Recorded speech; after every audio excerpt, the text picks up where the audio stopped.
Welcome to The Blast Zone, the podcast where we dig up the bombs that shook Hollywood and try to find out why they went up in flames. This week, every Wednesday with a new Blast Zone is a big one. This is Big Wednesday.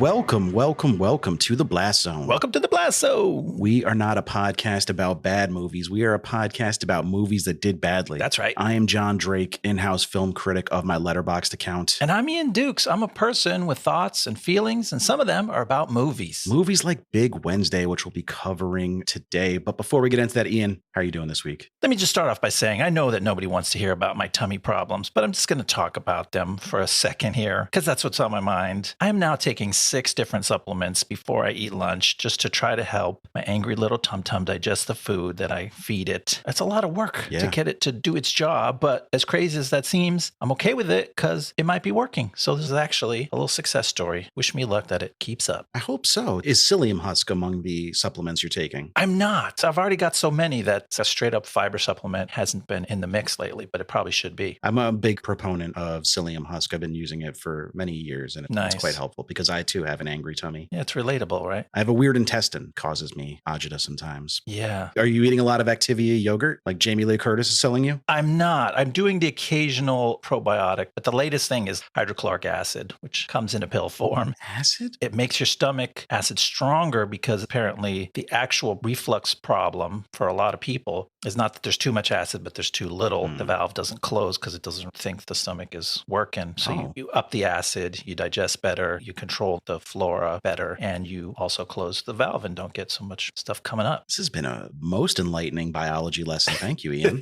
Also, please don't take any of this as medical advice. I don't know what the hell I'm talking about. It's true. You should see his face right now. He looks so scared. Well, that's great, though, that you're working it out. You're getting it done. Thank you. Yeah. I'm happy for you. So what did you happen to watch this week that you wanted to tell the listeners about? I'm bringing something pretty new again, which I like to do when I get the chance. Movie called Causeway. It's an Apple TV Plus original produced in conjunction with A24, the indie studio that just swept the Oscars. They're pretty good at movie making, and this is another good one. It came out in theaters back in October or November of 2022. It stars Jennifer Lawrence, who also co-produced, and Brian Tyree Henry, 2 fine actors, and it's really fun to see them in this movie, which is a very quiet indie-style relationship drama. There's not a lot of action. It's just about these 2 people who are each deeply affected by their own trauma that they've been through, and they've run into each other, and they form this friendship. Brian Tyree Henry has a couple moments in this that just blew me away. Like, he's definitely a favorite of mine already. And some of these scenes where he drops big bombs, I was like, whoa. He got an Oscar nom for Best Supporting for this. He didn't win, of course. Kiwi Kwan cleaned up, but both deserving actors. Glad to see them recognized. And the reason I can wholeheartedly recommend this movie, because you know me, sometimes I don't have a lot of patience for movies. I bail out pretty fast, or I keep stopping it, and I take a while to get through it. Yep. And despite how slow this movie is, it's very mellow, it's very chill. Somehow it hooked me in. I watched it straight through with full attention on the first try. Nice. That's as ringing an endorsement we can get from Ian, is that it didn't have to pause it and take a break and come back another day. I surprised myself. Excellent. Now, I wouldn't call myself a Jennifer Lawrence fan, but she is the star of a favorite of mine. Have you seen Winter's Bone? No, I never did. I think you would really enjoy that. It's another kind of quiet, contemplative drama, maybe a little more noirish because there's like some criminal element to it, but also John Hawkes is really, really good in it. He's got a little role in there, and he crushes it. Cool. So that was like where I remember seeing her for the first time, and then The Hunger Games came shortly after, I think. But I was blown away, and I guess her career's been kind of up and down, but it seems like she's getting back to her roots a little bit now. This is an interesting role. It's a real sullen, fucked up, sulky character, and she just dives right into it and goes whole hog.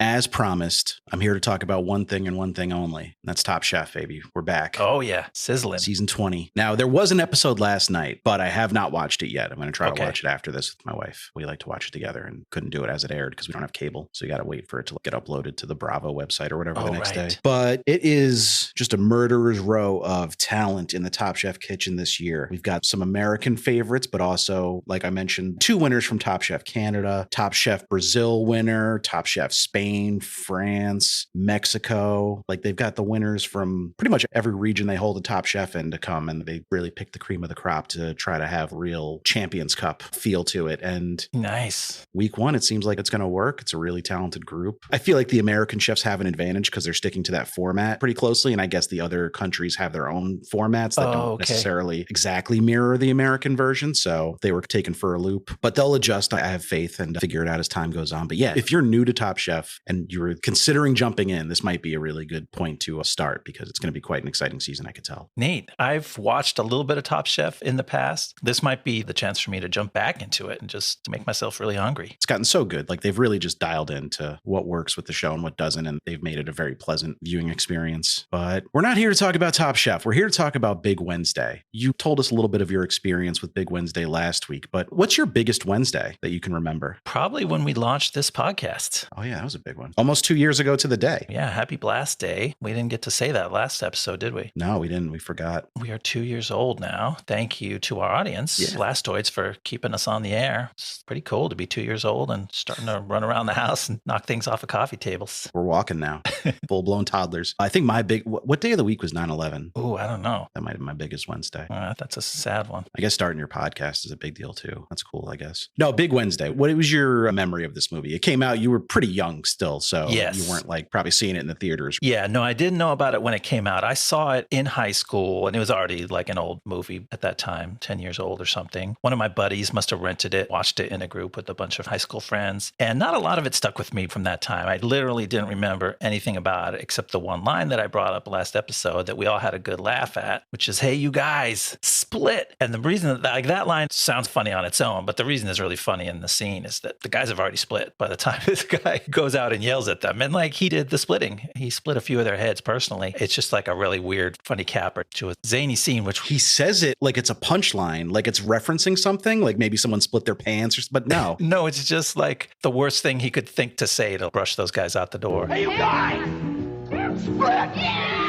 It's pretty lame, but that's what makes it funny. But now you grew up in Southern California. Was surfing like a part of your life? Did you ever get on the board, or was that not something that you? No, I didn't. I can remember boogie boarding as a little kid, but we weren't really a beachy family. I grew up in an East Side community here, and so we're just not very beachy. Right. I'm also not a beach guy. I like beach towns more than I like beaches. I like boardwalks and I like seafood and I like drinking outside. But once we're sitting in a chair on the sand, I'm like, nah, I'm bored now. It's uncomfortable. It's not great. There's seagulls. And it's tiring. I think that was my thing. I get exhausted. I'm such a not outdoorsy person that just like sun shining on me and even maybe more so wind blowing on me exhausts me. I feel my energy being sucked out of the skin of my face, and it doesn't take long before I'm totally gone. I learned the hard way that you can still get burnt if you spend the day at the beach and it's overcast. It's challenging. It is. I don't know how these surfers do it. Well, they have perfectly bronze golden skin, which probably helps. But I was going to say, I'm not a big fan of the beach, but I am a big fan of Big Wednesday. I think I kind of like this movie. Yeah. I wasn't sure what to expect. It has like a weird reputation because it was such a flop at the time and critics were pretty mixed on it at the time, but it's gone up in estimation over the years, like so many of the movies we cover. But you described it best when you said this movie is just a vibe. Yeah. It really is not interested in telling like a cohesive story to any degree. It's just trying to paint a picture of these guys and their lives. And it's very personal. Like to one extent, the movie is just an excuse to shoot some cool surfing scenes. It's like John Millius is like, I grew up surfing and I want to make a surf movie that sort of captures what he felt about surfing. So a lot of it's that. And then paint this picture, like you said, of this decade or so in these friends' lives. So it tries to capture this whole era. And so it's kind of like a slice of life, but it's a long slice in a bunch of lives. You're like, okay, I'm living life with this group of guys and I'm forming some opinions about how each of them is handling things as they grow up. And I don't know, it kind of grows on you, but it moves slowly. So it grows on you slowly. And it's got all this idiosyncratic stuff. It's very 70s. It's strange tone that veers from kooky and funny to sad at times. And it takes a while to get past all those things. But as I did on my second watch, I finished it and said, you know what? I really like this movie. Yeah, it's meandering, my guess is how I would describe its tone. It moves from one thing to the next. And it doesn't really seem to have a unifying thematic idea behind it, except like, isn't friendship the best? Yeah. Aren't your buds just the coolest? But that's not a bad premise to build a movie around because buds are the best. Yeah, it's like some kind of corny Americana Americana song, like a Bruce Springsteen thing. And so got pregnant and they crashed the car. And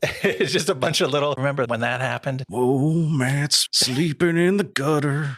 Do you want to hear about how the movie got made? Yeah. Let's hear how this thing happened. All right. I think I went more Tom Waits than Springsteen with mine. That works too. Which is speaking of Tom Waits, I do want to give a quick RIP. We lost Lance Reddick today. Yeah. It's very upsetting. A favorite of mine. Obviously, the Tom Waits connection is because of The Wire, but just RIP Lance Reddick. Great actor. Always elevated everything he was in. Very sad to hear that news. 60 years old. He was a guy who really made an impression on screen and gone way too young. Way too young. But now that I've killed the vibes, let's get into the big Wednesday story. Here we go.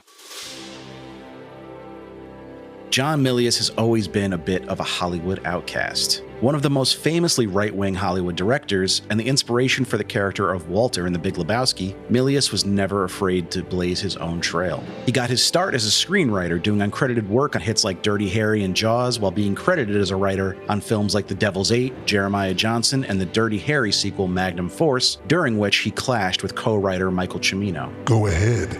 Make my dialogue snappier. Dillinger was his first directorial effort, and it wasn't a massive hit, but got pretty good reviews. He'd follow that up with Sean Connery action film The Wind and the Lion, which got a more mixed reception. His next project would be something near and dear to his heart, a coming-of-age story about three surfer friends and the diverging paths their lives take over 12 years in Malibu, California. Milius was an avid surfer, as was his co-writer Danny Aberg. The movie was a deeply personal one for Milius, based on some of his real-life experiences, but he was concerned the script wasn't ready yet. He decided to postpone the surfer movie, now titled Big Wednesday, to make a more straightforward action movie called Extreme Prejudice while fine-tuning the Big Wednesday script. Let's come back to this. How about 2 Big Wednesdays from now? However, William Katt said that after Milius fell in love and got married, he decided to do Big Wednesday immediately. Katt was cast as Jack Barlow, a role that Tom Berenger was also considered for, and the lead role of Matt Johnson was offered to a young Jeff Bridges. He passed on it and it was eventually awarded to Jan Michael Vincent. Well, that's just like your opinion, man. Gary Busey was cast as Leroy the Masochist Smith. We're still not sure if Busey was given any lines in the movie or if they just recorded him in the normal course of his life. Milius intended to play the key role of the bear, but later backed out due to fears he couldn't handle such a sizable role. With a $5 million budget, the cast and crew set out to film their surfer epic, filming in locations throughout Southern California, in addition to Hawaii, El Paso, and El Salvador. Production was challenging as the trip to El Salvador cost $500,000 and only produced 4 minutes of usable footage. The budget would eventually balloon to $11 million due to what Warner Brothers exec Anthea Silbert would call a classic example of an egomaniacal man going over budget and not listening to anyone. Asked for comment, Millius replied, I didn't hear what she said. A release date was eventually set of May 26, 1978, prime blockbuster time, but the film was quickly pulled from theaters after only taking in $4.5 million.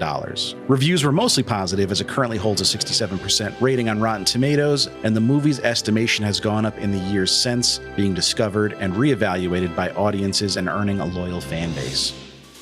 So I think the explanation for its bombing is right there in what you just said. He just spent too much money. Yeah. Maybe it underperformed a little. Even if he had made it on his original budget, still would have been not great. But he went all out because this was a labor of love. This was a very personal project. And I think he could be proud of that because it's pretty cool to capture so much of this vibe of what it means to be a surfer in Malibu in the 60s. One thing he could definitely be proud of is George Lucas was so convinced this was going to be a hit. He traded profit percentage points with Milius on this. So Lucas got a cut of the profits from this movie and Milius got a cut of the profits from Star Wars. What? That's crazy. Yeah.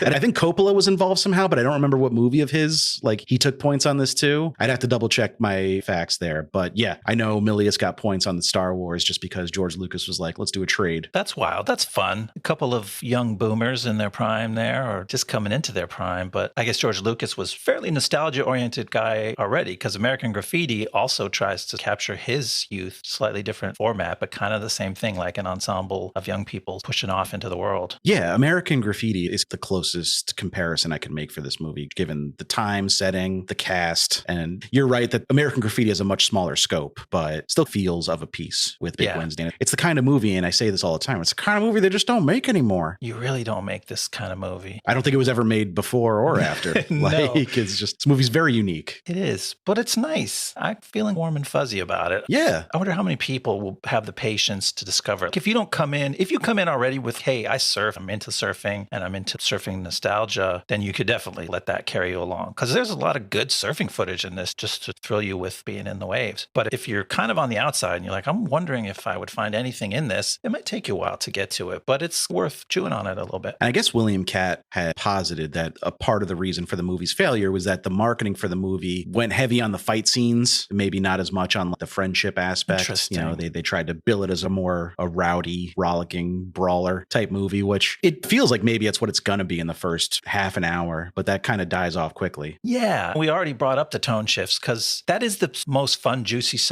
middle section of the movie, where there's a bunch of fighting, there's a bunch of rollicking action, and some of it is pretty lighthearted. But even from the beginning, it's narrated like shots of waves with a guy who you never even figure out who the narrator is. I thought he was the William Katt character, Jack. Yeah, I thought it was Jack. On the second watch, I thought it wasn't, because at one point he says Matt, Jack, and Leroy, and I'm like, why would Jack say, I remember Matt, Jack, and Leroy? Anyway, he waxes poetic, and it keeps coming up like the movie is segmented into multiple segments, and they keep starting off with a little title card and some dreamy shots of waves and a guy waxing poetic about the surf and life and growing up and stuff. So it has this wistful, melancholy mood half the time, and then some funny Three Stooges style brawls that are kind of silly. To expand on what you were saying about the melancholy, wistful tone, the score, especially in the early parts, is so overwrought. It's very traditional. It feels like the score from like Love Story or something, you know? Yes. It's all sweeping strings and orchestral arrangements. Like, it doesn't really seem to fit with the movie to me. It's very old fashioned. But that's just kind of how scores were done. It's 1978. It's the oldest movie we've ever covered. So things are going to feel a little out of place. Doing these 70s movies makes us reflect on the 70s. I'm not any kind of expert, so we just have these half-formed opinions about who are these guys making movies. These guys grew up on some real old-fashioned shit. So in some ways, 70s movies are breaking rules, right? They're not trying that hard to be as formal and organized. And sometimes the movies feel half-baked and confusing and alienating to us. But in other ways, like, these guys grew up on some really square stuff, and they still probably had some of those things near and dear to their hearts. So I don't know what Millius' relationship to getting this score produced was, but he ended up with a really traditional score that's like old-fashioned, rousing horn melodies when the guys get on their boards. The 70s, and especially the late 70s, have always felt like the bridge between old cinema and modern cinema to me. Yeah. And you made a good point that like a lot of the filmmakers in the 70s weren't following the rules of filmmaking, but they were also creating the rules of filmmaking for the next 30 years in a way, or 40 years now. Jesus. Because all the Easy Rider, what's that book? Easy Riders and Raging Bulls or something? Raging Bulls, yeah. That's talking about all those 70s directors and how they ushered in the new era of Hollywood. And I just read the Michael Cimino book, which kind of went over a lot of the same material. The 70s was a transitional time, I think, for cinema. And a guy like Millius had the freedom to just make this weird movie so unique and doesn't really follow the rules of filmmaking in some ways. But then in other ways, he was probably still beholden to the studio system, which is where we got this weird ass score from. And then he's like, let's put a funny, crazy party fight like you'd find in a Three Stooges or a Marx Brothers movie. Like, that seems like, that's something he grew up with, and he thought that was a good scene to have in a movie. Do you want to talk through the first section of the movie so we could talk about some of these fight scenes a little more in depth? Yeah, let's jump into the water.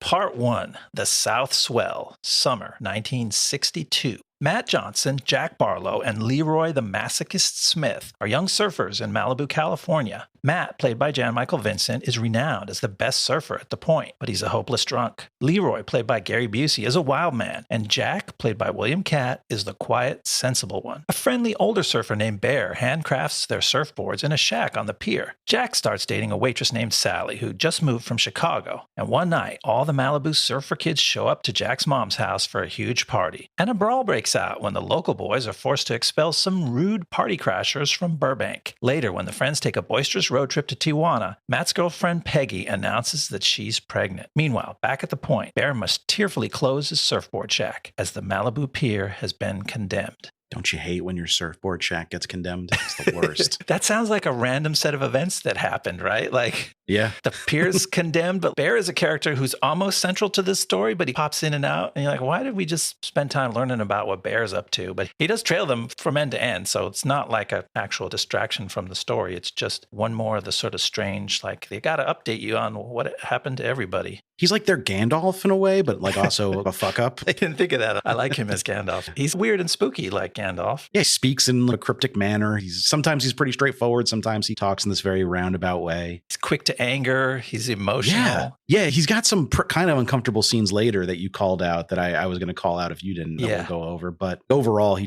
seems like a decent enough guy who's just kind of lost. You could say the same thing for Matt. Yeah, he's like an echo of these young guys. He's, what do you call that when you do a character that's been through the same thing but is in a different state? So these characters can look at him and go, oh, that's what happens when you try to live the surf lifestyle. I don't know if there's a term for that, but there should be. It's a very good device. One of my screenwriting gurus that I read sometimes has given that a name for that kind of character, because he is that. He's like from one generation older from them. He's been through the shit. And sometimes he handles it well, and sometimes life swamps him. Let's talk about the beginning of this movie, which is just three dudes basically stealing a surfboard from a group of younger kids, which is like when you're still getting used to the movie, you're kind of like, oh, wow, this is a little jarring seeing just Gary Busey. I wouldn't say he's like beating him up. He's just kind of shaking one of the kids like back and forth. He's like an older kind of a bully, but he's trying to be nice in his way. It's interesting. I like the dynamic in that scene, and I like the kids, like the two kids who play these younger surfers who are hanging out on the beach when the three main bros show up. They seemed real. Like I feel like Millius might have cast them off the beach, like they were just some surf kids who he cast. Did you get that feeling? I wouldn't be shocked. Even if he didn't cast them off the beach, I think the fact that Millius was such an avid surfer means he probably found a lot of these guys on the beach, even if it wasn't right then and there.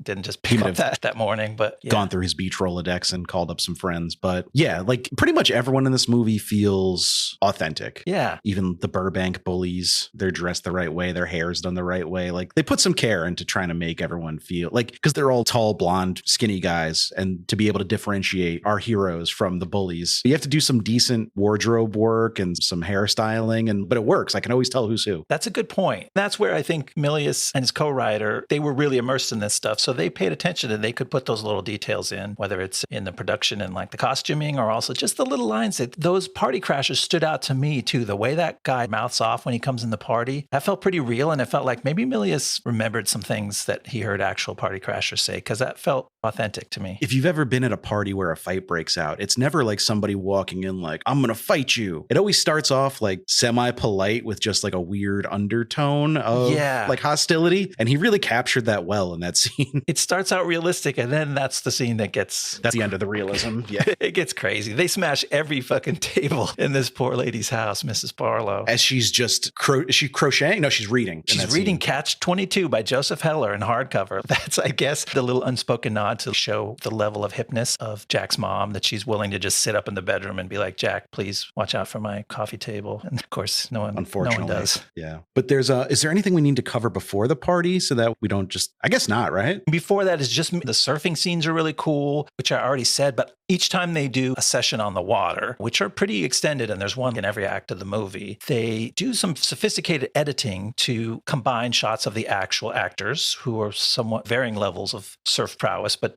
I know William Katt said he grew up surfing. Jan Michael Vincent appears to be on the board, at least in some scenes. And they cut them together nicely with their doubles. I'm like, this just really works pretty well and feels sophisticated for a 1978 movie. So I just wanted to give them kudos for making that work. I have to imagine it's fucking hard to film surfing scenes. Anytime you're working in the ocean, it's super unpredictable. You don't know what you're going to get that day. It just seems like a pain in the ass. And on top of that, the degree of difficulty is like, some of it's just free form guys riding a wave, but some of it is specific story points, and all of it has specific needs. When they're shooting the doubles, it's like, okay, if the guy's coming close to the camera, we can't have his face in the shot, or in other shots you can, but they're at an angle or at a distance. And so it's pretty technical. And I guess because he was so into surfing, he was willing to spend huge amounts of time and money to get all these shots that he needed to edit these together nicely. Which is where the budget went. Yeah. All those surfing shots. But yeah, so let's talk about the party, because it's kind of the big set piece of this section. There's some memorable party stunts in this section. Let's talk about your favorite one. And I think my favorite one too. We could talk about Leroy in the oven. Yeah. Leroy tries to, first they rub him with like, what is that, like Crisco? I think it's like a glaze. I think they're glazing him like a ham. Like he's in this party. Half the dudes are shirtless because they're all Malibu surfer dudes. And so they walk around without shirts. They've got the bods for it. two guys are like, and this is not like girls in on it, it's just some dudes. They're brushing him with some kind of sticky pink glaze. He's like, I'm going to roast myself. He's such a nut, but it's fucking Gary Busey, so you buy it. It's so real. But he goes to jump into the oven and there's no movie magic there. Like he fucking slams into the oven when he tries to jump in. That thing rocks. It's ferocious. He dives into this oven and then the first a very small oven, by the way. It's just a little house oven. Yeah, not some big pizza oven. This is not a Goodfellas. It's not even like a house oven you would see today. It's like a 1970s house oven, which is probably like half the size of what you're used to.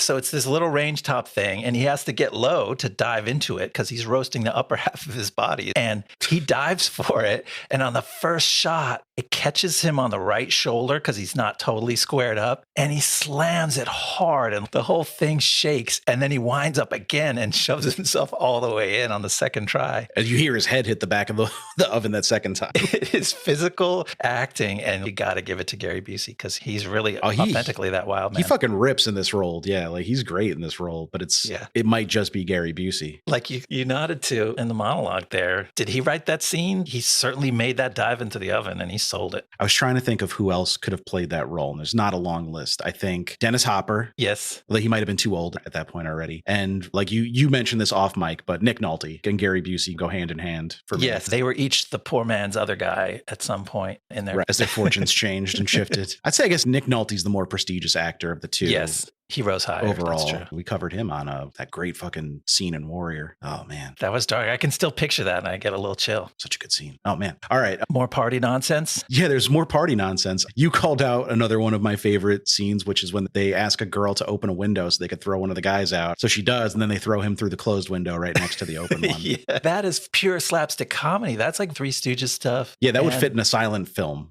Totally. And it shows you how, I guess if it wasn't silly like that, the consequences of this violence, there's people punching each other in every room of the house, smashing the tables. In reality, there would be a lot of hospital visits and ambulances pulling up to this house. But this is done kind of silly, and this kind of caps it off that like, hey, don't worry about it. We're throwing guys through windows in pure slapstick, so don't get too upset about the fact that these young men are punching each other. But then it's juxtaposed with the next fight scene, which comes almost immediately after it in Tijuana, where like somebody actually gets shot. And you're like, oh, I thought the fights in this movie were silly and carefree, but no. That was a fun twist. They take this wacky road trip down to TJ. They're partying in the bars at night. You been down to TJ, Ian? I mostly avoided it. I can remember one trip when I was college age and a friend of mine was down at UC San Diego and we made the short drive and then walked across the bridge. And it was kind of a frightening night. Nothing like what happened to these guys, but it's a scary place to be young and totally drunk in. And that's most of the reason why American tourists go to Tijuana, I think, is to be young and drunk. Yeah. But I've never had the pleasure. I almost went, me and my wife were on the train in San Diego and like we got off at the last stop and the next stop was Tijuana. Like the train goes to Tijuana from San Diego. I was like, oh shit, we don't have our passports on. This is a good thing we're paying attention. Oh yeah, you better check your stop. But yeah, I have spent a bunch of time a little bit further down Baja, Rosarito and Ensenada, which aren't as big and quite as clogged. They're more beachy towns. And so it's a little friendlier version. It's probably, what this movie looks like reminded me of Ensenada. And this sequence felt very real to me because obviously John Milius had done the same thing. So again, he's bringing his knowledge to it. But yeah, this fight, Matt Johnson punches this other surfer kid who comes on to his girlfriend. And then this really fearful fight breaks out in this Tijuana bar. And they just escape outside and they see this body get shot and crash against the window from the inside. And it starts to get scary for Matt and the gang. And it's just, again, another example of the extreme tonal shifts that this movie takes. But like the way those two scenes bookend each other feels intentional. Yeah. Like Millius trying to make a comment about like it's not all breezy. It's all fun and games until someone gets hurt and people are getting hurt and then they're recovering the next day. Their car has been trashed overnight and I guess an unrelated incident. But there's that was unclear to me, like what really went down there. Yeah. Or did they cause such a riot that the whole town went up and everyone's car was smashed, but they barely get the car back on the road. And so it feels really dark. And then it ends with a punchline, but kind of a dark one because Gary Busey's Leroy had separated from them earlier in the night and he shows up in the morning with a Mexican wife and he goes, yeah, I got married, you guys. And they go, shut up, get in the car. Don't you see things are fucked up? And he goes, okay. And he drives off. And his wife was like, says something in Spanish that I couldn't understand. But it was like kind of a punchline that he married this woman overnight and then drove away the next day when his friend said, get in the car. But also kind of dark, right? Like that's fucked up. Yeah, our shenanigans are cheeky and wholesome. His shenanigans are tragic and misguided. Okay, so you want to walk through part 2 of the movie? Yeah, let's hear what happens next. Part 2, The West Swell. Fall 1965. It's a few years later, and Jack has now taken a job as a Malibu lifeguard. Matt shows up drunk at the point, and while goofing off in traffic, causes a huge wreck on PCH. Furious, Jack punches Matt and kicks him off the beach. Meanwhile, Bear is running a successful surf shop in town. He convinces Matt to stop sulking and embrace his greatness as a surfer, and his responsibility as a role model to the younger kids. Then Jack shows up to Bear's wedding, and Bear convinces Jack to embrace the importance of friendship and reconcile with Matt. Together again, the friends are all facing being drafted into the Vietnam War. Several of the guys try wacky schemes to disqualify themselves, and the ploys work except for one guy named Waxer who gets drafted anyway. But it turns out Jack didn't try to dodge the draft, he enlisted in the army. And so Jack says a sad goodbye to all his friends. Yeah, there's some real ups and downs in this section too. Yeah, it covers a few pretty negative events in the guys' lives. This is like the downer section of the movie. It's straight sadness. We start off with Matt looking like nothing more than an overgrown Oliver Twist, like sleeping under a bridge, looking like a fucking chimney sweep. We had seen him be a drunk before, starting from the first scene. So this wasn't too unusual for Jack to see Matt fucked up like that. But now he's in charge. He finds his bro sleeping on the beach, but with a burlap sack wrapped around him. And then when he gets up and looks at him closely, Matt has, it's not a beard, but it looks like a beard painted on his face with charcoal. It's some straight up like hobo clown. All he needed was a red nose. I expected him to pull out a bindle and just start like walking down the PCH. With some big floppy shoes. But then he also causes a fucking pile up on the, not really a pile up. I guess it's just one car and a trailer that flip because of him, because he's like pretending to be a matador to the cars on the highway. With his burlap sack that he was just sleeping in. And he wipes one across the windshield of this trailer that starts swerving and flips over. Real dick move, but it's fucked up. Jan Michael Vincent had a complicated relationship with traffic in his own right. That's a freaky thing of life imitating art. He had his own problems with substances and with traffic accidents, sadly. But to be clear, Matt's not homeless. He's still with Peggy. He has his daughter. Yeah. Like he just fell asleep there because he was drunk. As far as we could tell, he still has his family intact. Yeah, he just goes on benders and then he doesn't go home, which I don't know why, because she's never seems to give him an excuse. She's never mad at him. She's just always like, have you seen Matt? And Jack's like, yeah, he's fucking sleeping on the beach. So what's his problem? Why doesn't he go She's home? like, Matt, causing pileups on the highway again. Like, no, man, he has a serious problem. He has a real problem. You need to get that guy some help. But it was the 60s. Alcoholism, I guess, wasn't taken as seriously. It's hard to say. Yeah, hard to say. Drunk driving definitely was not taken as seriously. Probably, unfortunately not. This was pre-mad. That's right. But so Matt's a bit of a caricature of a down on his luck surfer guy here. But it works to separate the two buddies. Because, you know, Jack is really the character that we can most identify with because he's fairly normal. He does normal things. He grows up before either the other guys gets a real job. He acts like a decent person. And so this is like the first thing that drives a wedge between those two really good friends. But thankfully, they've got Bear in their lives because he brings them back together. Bear's got his successful surf shop in town now, which Matt goes and visits Matt, gives him a good pep talk, and then they all reunite at Bear's wedding. In an uncomfortable way. Yeah. We alluded to this earlier, that this is a shitty thing that Bear does here because Jack has, it seems like, given up drinking. It's not like he's saying, I don't drink much anymore. He says, I don't drink. He says, I don't drink. And nowadays, we take that seriously. When someone says, I don't drink, you go, okay, I'm sorry. Can I get you a club soda? But not Bear. Bear's like, fuck you. You're not going to drink at my wedding? Yeah. Drink. We're trying to mend fences here, and you can't do that without alcohol. You can't reconcile without alcohol being involved.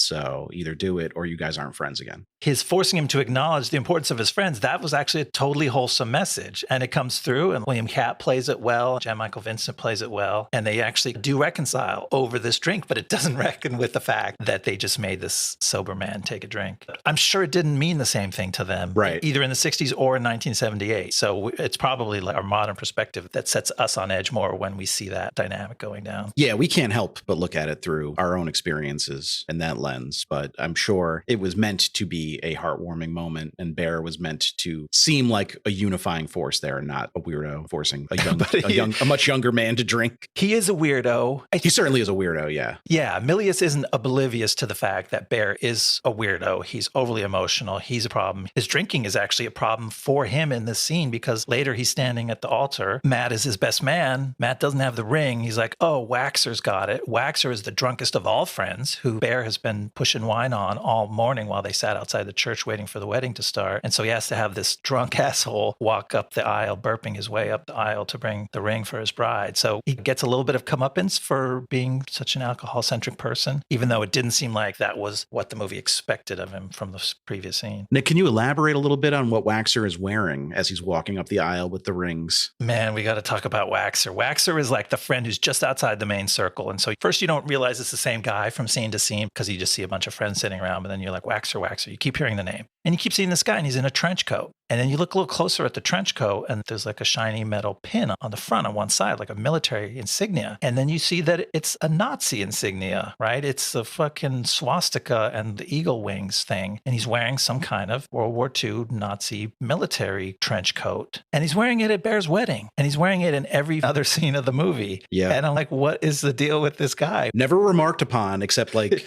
maybe in the draft scene, you could be like, okay, it makes sense to wear it there. Yeah, but in that scene, he actually hands it off. He hands it off to a different friend, an even smaller side character, and says, wear it in good health. Because that guy decided he's going to play the Nazi. That's his scheme for getting out of the draft, is he's going to start spouting some Nazi shit. And Waxer goes a different direction, and he plays this broadly stereotyped gay character that he whips up to try to get out of the draft, which doesn't work. But yeah, it's never reflected on that. Oh yeah, that's our friend. He loves Hitler. Yeah, they just leave it there without a comment. So let's talk about this draft sequence, because this also goes on for quite a while. I think some of my main problems with this movie is that I think all these scenes work. The house party fight works, the draft dodging scene works, but they just go on slightly too long. Yeah, they're all indulgent in that 70s kind of way, that conciseness wasn't really a big thing the way we like to wrap things up these days. Even though movies are fucking longer than ever now, but they're also trying to cram like way more plot into it than Big Wednesday is. A lot more details. This scene is where the one part in this sequence where it is funny, because these guys are literally trying some of the craziest schemes to get out of the draft. One of them's pretending he's blind. One of them's... The blind guy did make me laugh. Yeah, which is Robert Englund, by the way. Oh, no shit. I had no idea. That's awesome. Famous as Freddy Krueger later on, but he's really good in this. I was going to say that Leroy's pretending that he's insane, but he probably actually pretending is. Yeah, I did like his bit though, where he just keeps asking for a cigarette over and over again. He's funny, but that scene's super drawn out. They really go into this. They let everyone do their whole act, basically. And it's a little too much, but what works about it for me is you're so distracted by all the friends doing their full routine of what's getting them out of the draft that you don't realize that Jack doesn't have a routine. And you only find out at the end of the scene, one of the guys goes, oh yeah, Jack enlisted. Right. He voluntarily decided to be part of this. And they just drop it as a little bomb on you at the end. And you're like, whoa, that's cool, because I didn't see it coming. And then this is where I started to wonder, is this really Jack's movie? I think it is. Yeah, I think it is too. The marketing materials and even the movie to some extent kind of positions it as Matt's story. He seems to be the protagonist. The movie tends to put him on a pedestal. Yes. To some degree. He's the best surfer of them for sure, right? And everyone's like, Matt Johnson, Matt Johnson. He's the star surfer and he's the most troubled. So that kind of seems like a formula for a hero. But Jack becomes this sort of everyman hero that we can relate to because he lives more of a normal life and still deals with his friends, and one of them being Matt, who's a problem for him. I was sure he was going to die when they sent him off to Vietnam. Yeah. But spoiler alert, he doesn't. Which is nice because we like him. Like, I was quite impressed with William Katt. I had not seen him in a ton of other stuff, but I feel like he really pulls off this role. Yeah, he's a guy I recognize for sure, but I have a hard time calling out specific roles I know him from. You know, he tends to blend into his characters. And I really like the way this section, part 2 of the movie, ends. It ends with a group of friends. They're up all night at Jack's house, drinking with him. He's going off to the army the next day. And then they're like, it's almost dawn. It's 5 o'clock in the morning. And they all get up and shake hands and hug him goodbye. And this was a chance to see all these actors that are playing some of the smaller roles and then the leading roles. They all one at a time say goodbye to Jack. And it feels really real. And all of them put in really nice performance. That was my favorite dramatic moment of the movie. I felt like really what it would be like to say goodbye to this character as he went off to war. Yeah, and the movie has abandoned the slapstick nature it was embracing in the early going. And now, like, post the draft dodging section and on, it takes a pretty realistic and melancholy approach, it seems. Yeah, they're getting older and no more room for for hijinks because the stakes are real now. All right. You want to walk us through the third section of the movie, not the final section, because this movie is told in 4 parts. Surprise, we're doing 4 acts this time. Let me walk you through part 3.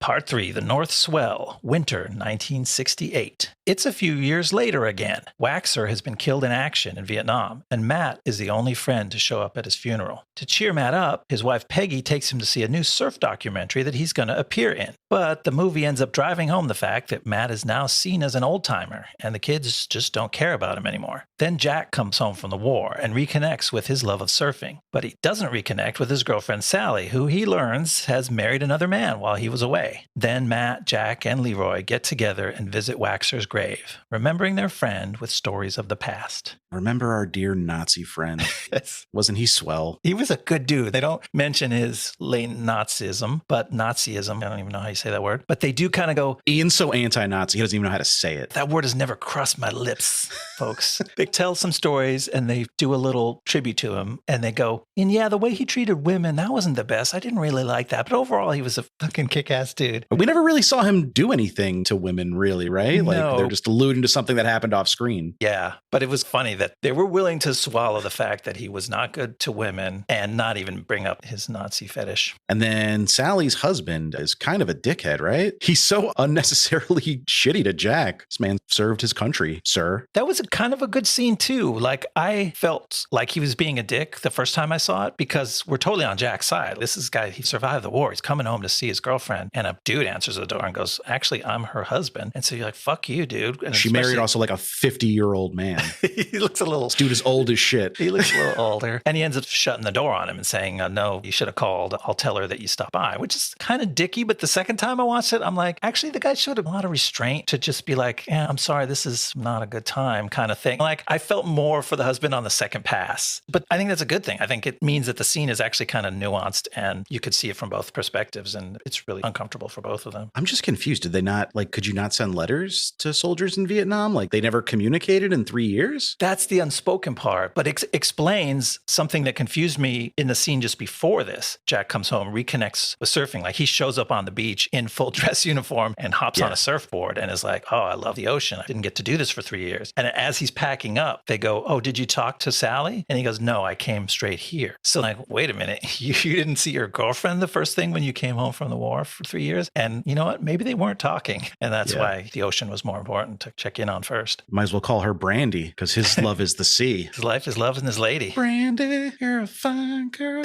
Sorry, I had to drive that point home just in case. Thank you. Yes, in case anyone Listeners. wasn't following along. So there's not a ton that goes on in the third section. We covered it all. Should I move on to the end? Yeah, why don't you bring us home? All right.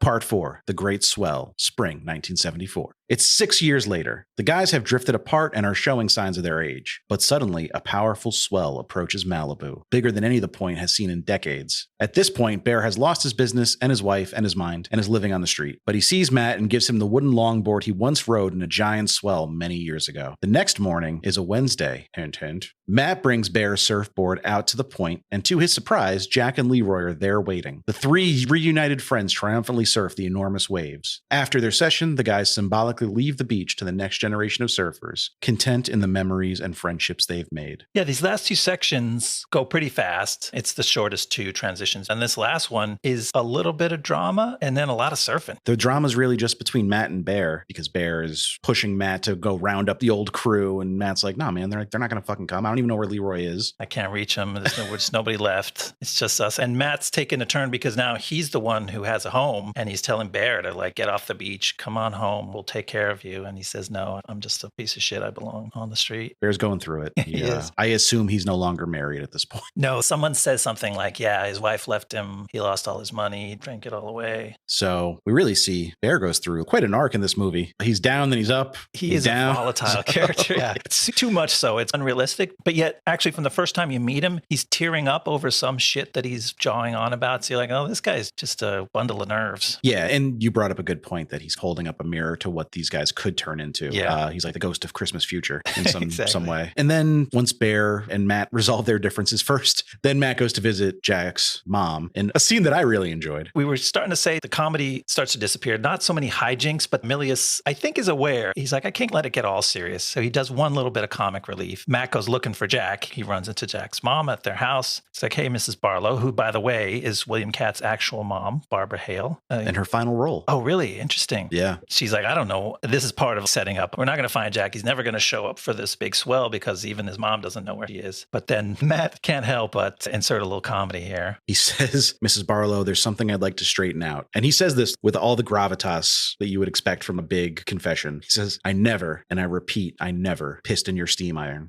And then the scene like just kind of cuts out. It's funny. It got a laugh out of me. Yeah. And before he says that, he does a real confessional kind of thing. He's like, yeah, I was a real pain in the ass to you as a kid, and I apologize for that. So he's definitely grown up. We see some gray in Jan Michael Vincent's temples. I don't know if that was authentic or brushed in to show the passage of time, but it feels like he's an older dude now. They dress him differently too to make him look a little more mature. But yeah, him and Busey were 33 when they were filming this, and Katt was 25. So Katt was way younger than the rest of the, and he looks it too. Like Jan Michael Vincent looks like a grown ass man in this movie. But I feel like he probably looked like a grown ass man at 18. That guy just had cheekbones and jawline for days. It did. He's a strikingly handsome man. Like he fucked himself up later in life, unfortunately. But yeah, this was funny, and it was also unexpected to me. I'm like, this is some 70s comedy here that it takes me a minute to get on the wavelength. Right. It was a good gag. And then the rest of the movie is basically just a big surf scene, which is well done. The waves are shockingly huge. The waves are huge. I'm like, that is not Malibu anymore. And it turns out it wasn't. I think it was somewhere in Hawaii. It was in Hawaii. They tried to do it in El Salvador, but the waves were terrible, I guess. I was like, I didn't know that El Salvador was known for big waves. And then I was researching. I was like, oh, it's not. I think John Milius just wanted to go to El Salvador. Their camera equipment got stolen. They had to pay off a bunch of cops in El Salvador. Like they had overall a terrible time down there. Just wasted a lot of money. And then they had to start over and go to Hawaii and do it right. But it worked. This is the biggest, longest extended scene in the water. And you could tell that it took them a long time to get all this and stitch it together because there's a lot of action. There's some specific moments of drama that they have to depict where Matt takes a spill.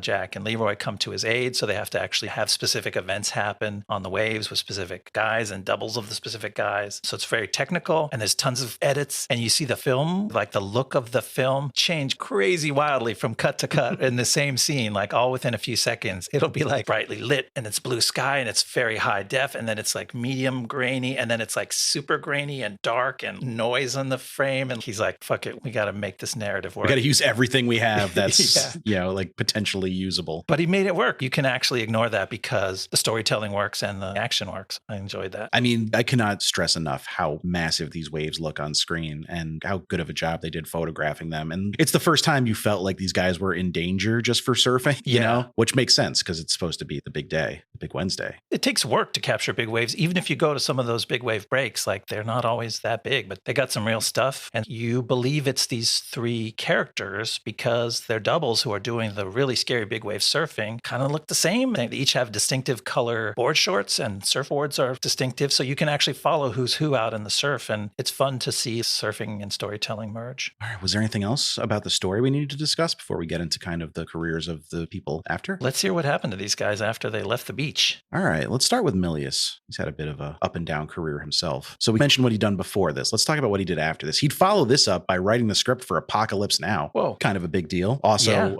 heavily features some surfing. That's right. Yeah. Now things are clicking in my mind that I never even connected before. Yeah. That was nominated for Best Adapted Screenplay because, of course, it was an adaptation of Joseph Conrad's Parts of Darkness. Did not win, though. And then in 1982, he would direct Conan the Barbarian. So now he's getting into kind of blockbuster territory. Some big movies there, man. Yeah. He had some serious credits. He followed that up with Red Dawn, which we talked a little bit about just a couple weeks ago. His last directing job would be 1991 military action movie Flight of the Intruder, which was a bomb, but he still got some work as a screenwriter. He wrote Clear and Present Danger in 1994. That was a good movie. That's a neat adaptation to get late in your career, like to be a guy bringing Clancy to the stuff. Screen. Yeah, when Clancy started to get some really well-made adaptations. Yeah, but then he had some trouble finding work. He fell on hard times in the late 90s and early 2000s. He said his accountant embezzled about $3 million from him. Oh, I hate that. And then he went to David Milch and asked to be a staff writer on Deadwood because he needed money to pay for his son's college tuition. Wow. But Milch was like, you're way overqualified to be a fucking staff writer. But Millius was like, I need the money. I need a job. So Milch just paid it out of pocket. That sounds very Milch. I just finished reading his memoir, and the dude gave a lot of people jobs. So I'm like, if this story was going to end with him not giving Millius a job or at least money, I was going to be like, what the fuck happened? Because his whole thing is just like hiring random people as writers on his shows. He was also fucked up, also needed to be bailed out monetarily late in his career because of his own personal problems. But yes, I'm glad to hear that he helped out Millius. He did. And then Millius got a break when he helped create the HBO show Rome. Oh, nice. He was one of the creators of that show in 2005. So that helped him get his feet under him financially a little bit. And then he also did some work on a video game, which I briefly talked about during our Red Dawn episode called Homefront. Yeah, you brought that up. Which came out in 2011. I didn't realize they actually just hired John Milius to help write the story of the game because it deals with North Korea invading an American town. I see. Yeah, there you go. But that's the last thing he's done was Homefront, but he's 78 years old, so he could just be enjoying his retirement now. I hope he is. Yeah, let's talk about Jan Michael Vincent because we're going to have to at some point. Troubled guy, to say the least. He had served in the California Army National Guard and stayed in the reserves until 1971, even while his acting career was picking up speed. Interesting. Parents like to tell you got to have a fallback, but that's a very interesting combo. Yeah. We haven't seen the military to Hollywood pipeline until recently again with Adam Driver. That's right. I always forget it. So he did a lot of made-for-TV movies in the 60s and 70s, but he had some big roles. Like he was in Going Home, and he did The Mechanic. Remember that movie, The Mechanic? Is that a Bronson? That might have been a Bronson movie. When you said Bronson, it rang a bell. But then he broke out in the mid-70s. He was in movies like Buster and Billy, Bite the Bullet, Damnation Alley, and then, of course, it would be Big Wednesday. He'd follow that up with gang-themed drama Defiance and The Return, both in 1980. But then his career started to go on the downslope because he struggled heavily with alcoholism and drug abuse for, as far as we could tell, pretty much his entire life. He also was accused of domestic violence several times, started several bar brawls, was jailed for drunk driving numerous times, was involved in 3 severe auto collisions just in the 90s alone, including one in August 1996 that led to 3 broken vertebrae in his neck. He lost his right leg below the knee in 2012 after getting infected. Crazy. And he eventually died on February 10th, 2019 at the age of 74. His last role was as Ron Masters in 2003's White Boy. Okay. Yeah, he seems like he had the makings of a star, but he just couldn't get out of his own way. I remember thinking of him as a troubled guy. I guess he already was starting to have his troubles when he came on my radar. But let me tell you my perspective as the high school kid watching this movie starring Jan Michael Vincent and William Katt. I didn't know William Katt from Carrie. I didn't know Jan Michael Vincent from any of the movies you mentioned. They were both TV stars in the 80s. Jan Michael Vincent was the pilot of fucking Airwolf. I don't know if you know Airwolf. I've never heard of Airwolf. Okay, Airwolf was a perfect show for a teenage boy. It was about this pilot who has to commandeer this super high-tech helicopter that has all these secret super features that I don't know what he even did with it. Did he fight crime? Did he fight the US's military enemies? I have no idea, but he ripped around in this badass helicopter and he was the pilot. And Ernest Borgnine was his co-pilot who sat behind him, both wearing high-tech helmets in a jet helicopter. Sounds rad as hell. It was exciting for me. And then William Katt was not a badass. He was the greatest American hero. I don't know if you've ever come in contact with that TV show, Nope. but that's a show about a geeky, meek, unathletic, skinny high school teacher, substitute teacher, who gets contacted by aliens and is given a briefcase with a super suit. And he has no idea how to use its powers, but he finds out over time that it gives him all these incredible superpowers, the ability to fly, but he can't land. He always crashes into things, but it's okay because he's invulnerable. And then he learns he has just every other power you can think of through the course of these seasons, learns to press different buttons on the suit. But that's who I knew these guys as in the 80s. And then so to see them from 10 years before as Surfer Bros was really an interesting juxtaposition. Yeah, I can imagine. I'm trying to think of like a modern day parallel, but I can't off the top of my head. TV's not the same. I don't know. Yeah. Shows like that, like either of those don't really exist these days. But speaking of William Katt, you did briefly mention he was most famous before this for playing Tommy Ross, who was Carrie's prom date in Carrie. He starred in First Love right before Big Wednesday and Butch and Sundance the early days right after Big Wednesday. Okay. He also auditioned for and was apparently seriously considered for the role of Luke Skywalker. Wow. That makes sense. I could see that. Yes. Like he's got the same vibe as Mark Hamill. Like he does have a Hamill vibe to him. They even have the same pointy nose almost. Do they? Or am I just imagining that? Lucas knew what he wanted. He was like, I'm going to pick one of these little weirdos. It was really close. Yeah, you can see why. He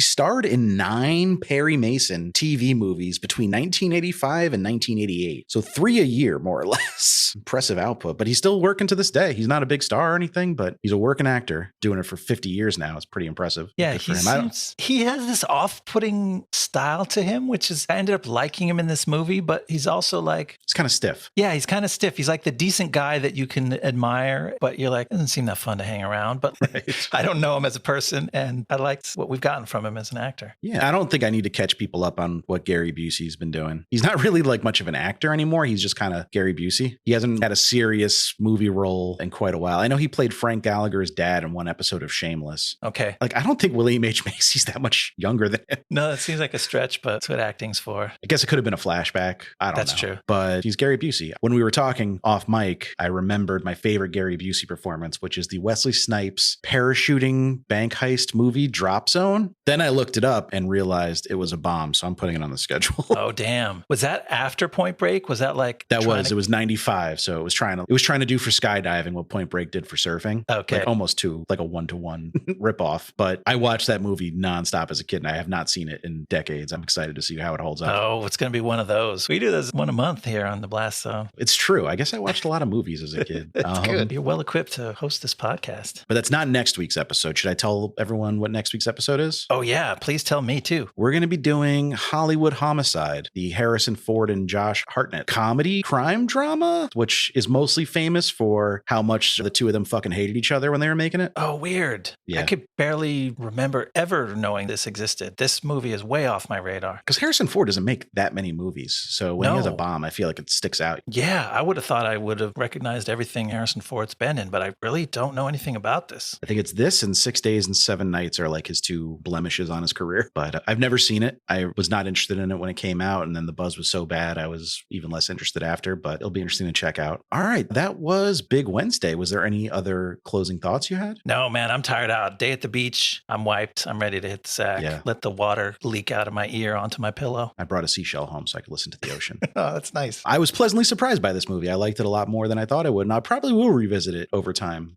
Thank you guys again so much for listening. Please remember to rate, review, subscribe to the pod if you can. We appreciate it. We do. Follow us on Twitter at BlastZonePod. You can email us, blastzonepod@gmail.com with any questions, feedback, suggestions, surf reports. Let us know how the swells are looking that day. That sounds weirdly sexual. You know how the swells are looking. And we'll see you next time in the Blast Zone. See you next time in the Blast Zone. Blast.